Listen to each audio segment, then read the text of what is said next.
In the vast expanse of the Orion Arm, where stars clustered like forgotten jewels in the cosmic void, the Terran Federation teetered on the edge of oblivion. It was the year 2147 by the old Earth calendar, though calendars meant little when entire worlds burned. The Vexari Empire, a sprawling conglomerate of insectoid conquerors from the Perseus spiral, had descended upon humanity's colonies with a fleet that blotted out the stars. Their ships numbered in the millions, endless waves of chitin-armored behemoths, each one a hive of warriors bred for eternal war. The Vexari reproduced at an astonishing rate, their queens laying eggs by the billions, fueling an armada that expanded like a plague across the galaxy. Humanity, once proud explorers who had colonized over 100 worlds, now huddled in the remnants of their core systems. Earth itself was a scorched husk, glassed from orbit in the opening salvos of the invasion 5 years prior. The Federation's navy, once a formidable force of sleek cruisers and dreadnoughts, had been reduced to scattered squadrons, harried and hunted.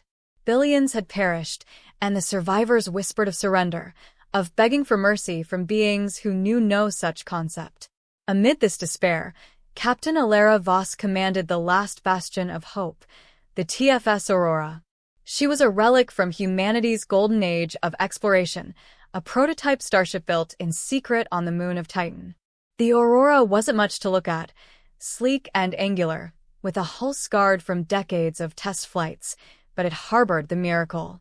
Deep in its core pulsed the Quantum Singularity Engine, a device born from the fevered genius of Dr. Elias Thorne, the last great physicist of Earth. Thorne had unlocked the secrets of manipulating space-time itself, creating an engine that could fold reality, allowing instantaneous jumps across light years. But it was more than a drive. It was a weapon, a tool, a god in machine form. The miracle wasn't endless ships. It was the power to rewrite the rules of the universe. Elara stood on the bridge, her uniform frayed at the edges, her dark hair tied back in a practical knot. At 42, she had seen too much war, lost her family on Mars, her crewmates in skirmishes across the belt. Her eyes, sharp and unyielding, scanned the holographic displays as alarms blared. "Status report," she barked, her voice cutting through the chaos. Lieutenant Kai Reyes, her second-in-command, a wiry man with augmented eyes that glowed faintly blue, responded without looking up from his console. "Vexari Vanguard closing in, Captain. 300 cruisers, supported by a carrier swarm. ETA to engagement. 2 minutes. Our escorts are down to 15% shields. The colony on Epsilon Eridani won't last the hour." Elara clenched her fist. Epsilon Eridani was the last major human outpost, home to 5 million souls. If it fell, the Federation would be nothing but refugees scattering to the void. "And the engine?" she asked, turning to Dr. Mira Solari, the young engineer who had inherited Thorne's legacy after his death in a lab accident. Mira, barely 28, with freckles dusting her cheeks and a mind sharper than any blade, nodded. "QSC is stable, but we've never pushed it like this. Folding space-time for evasion is one thing. Using it offensively, it could tear us apart." The beginning of the end had come quietly, 5 years ago. The Vexari had emerged from a wormhole anomaly near Alpha Centauri, their scouts probing human defenses like feelers on a predator. Initial contacts were diplomatic, trades of technology, promises of alliance. But the Vexari's nature was conquest. Their empire spanned 1,000 systems, built on the subjugation of lesser races. When humanity refused to kneel, the onslaught began. Elara remembered the first battle vividly. She had been a lieutenant then, aboard the TFS Vanguard. The Vexari ships moved like living organisms, their hulls pulsing with bioluminescent veins, weapons firing swarms of organic missiles that burrowed into metal and exploded from within. Humanity's lasers and railguns carved through a few, but for every ship destroyed, 10 more emerged from hyperspace. The Empire's endless ships were not hyperbole. Their production hives on conquered worlds churned out vessels faster than humans could build habitats. In the ensuing years, Elara rose through the ranks as fleets fell. She witnessed the fall of Jupiter's moons, the evacuation of Venus's floating cities, the desperate last stand at Proxima Centauri. By the time she was assigned to the Aurora, the Federation's high command was a shadow government operating from hidden bunkers. The ship was their ace, kept secret until the final hour. One miracle, Admiral Hale had said in his final transmission before his flagship was vaporized. Make it count. Now, as the Vexari Armada loomed on the sensors, Elara made her decision. Prepare for singularity activation. Target the lead carrier. Mira, calibrate for a microfold, punch a hole right through their formation. The crew exchanged glances, a mix of fear and resolve. Ensign Lila Chin, the navigator, a prodigy from the academies with hands steady as stone, plotted the coordinates.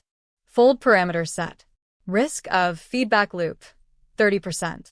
Acceptable, Elara replied. Engage.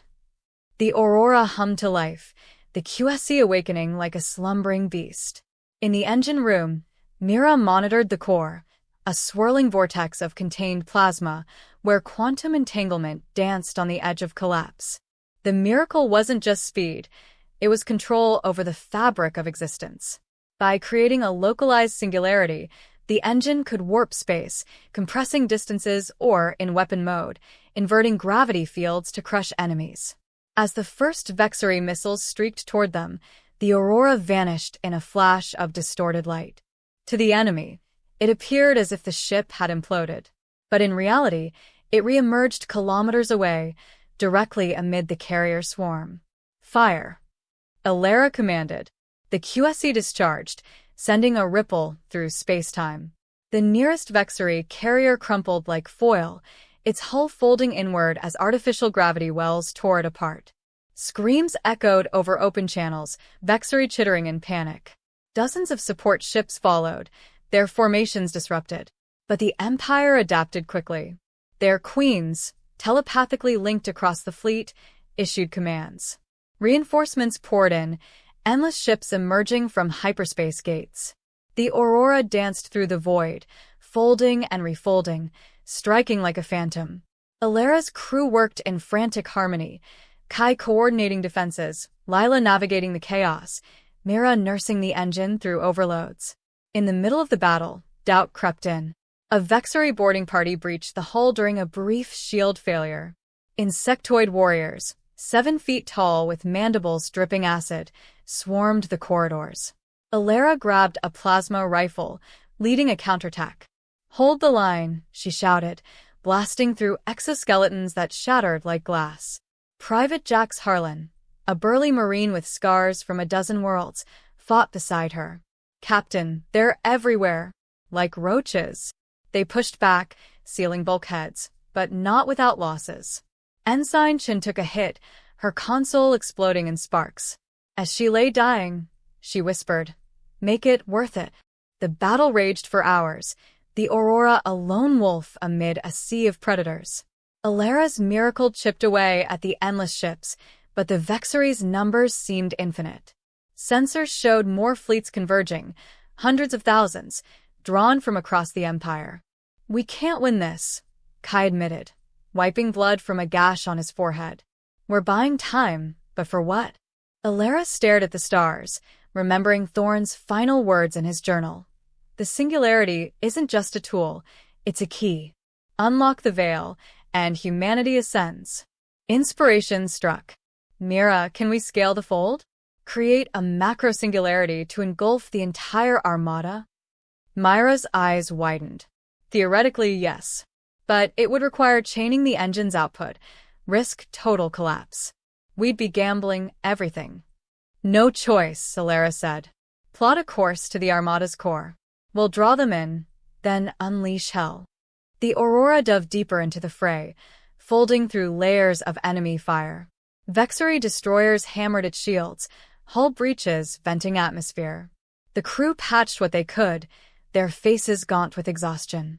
Jax led teams to repel more boarders, his squad dwindling to a handful. As they neared the heart of the fleet, a massive hive ship, home to the regional queen, Elara broadcast on all channels. "This is Captain Voss of the Terran Federation. Your empire ends here. Surrender or face the void. The response was a psychic screech, amplified through speakers. Flesh things dare challenge the hive? We are eternal. The Queen's ship loomed, a colossal orb pulsing with life. Smaller vessels swarmed protectively, but the Aurora slipped through, the QSE bending reality to evade. Now, Mira, Elara ordered. The engine roared, space-time twisting into a vortex. A black hole analog bloomed at the hive ship center, its event horizon expanding. Vexari ships were pulled in, their endless numbers funneling into oblivion. Alarm screamed on the Aurora as feedback looped, the ship shuddering. Hold together. Kai yelled, stabilizing thrusters. The Queen's psychic wail echoed. What sorcery is this? Stop. We yield. But it was too late. The singularity grew, devouring the Armada. Thousands of ships vanished, crushed into nothingness. The Aurora teetered on the edge, its hull groaning. Reverse polarity. Mira shouted, fingers flying over controls.